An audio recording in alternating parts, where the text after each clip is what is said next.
welcome back ke Kilo.id bersama dengan saya David, dan kali ini kita mau bahas nih barang-barang impor ke Indonesia itu peraturannya seperti apa sih?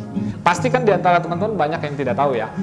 Kita mau impor barang ini bisa tidak di Indonesia, perlu izin tidak, regulasinya seperti apa. Nah, pada kesempatan ini kita mau bahas nih teman-teman, di Indonesia ini barang-barang apa saja sih yang bisa masuk dan yang tidak.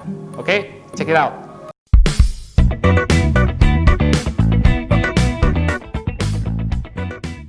Nah, teman-teman, jadi pertama-tama kalau untuk barang yang masuk dan dilarang itu adalah pakaian bekas. Jadi pakaian bekas itu tidak bisa masuk, teman-teman. Kenapa tidak masuk? Karena kategorinya itu sebenarnya lebih dibilang ya mungkin karena bekas lah ya, intinya sih gitu. Jadi bekas itu tidak bisa masuk kalau untuk khusus pakaian bekas.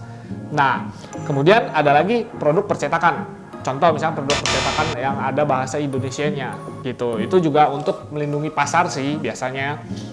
Nah, yang ketiga itu ada bahan-bahan kimia. Jadi yang bahan-bahan kimia ini lebih kepada itu untuk melindungi pasar dalam negeri sih. Kemudian ada lagi limbah-limbah yang berbahaya dan beracun. Yang keempat itu ya. Yang kelima sama sih lebih kepada bahan kimia. Ini jadi kayak ada metil bromida untuk fumigasi, pergudangan, CFC, dan halon. Nah, itu seperti ya kategori bahan kimia sih teman-teman. Yang keenam itu adalah mesin yang menggunakan bahan-bahan kimia tersebut.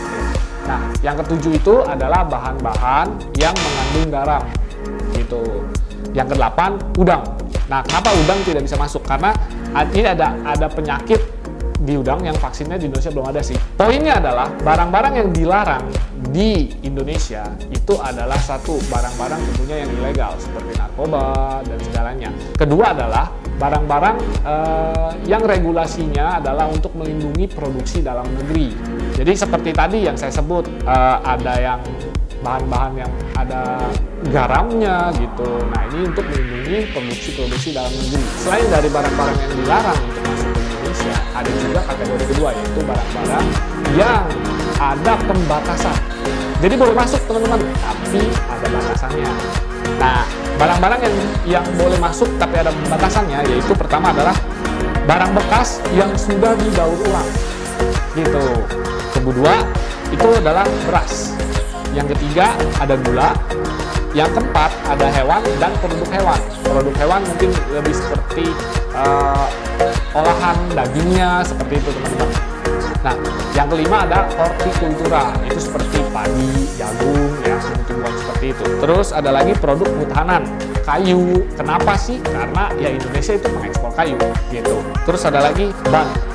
Ban itu untuk melindungi dalam produksi dalam negeri. Yang kesembilan adalah besi dan baja. Ke-10 ada semen.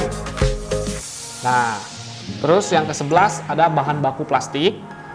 Yang ke-12 ada mesin seperti mesin fotokopi, mesin printer, pokoknya intinya lebih kepada mesin sih, gitu.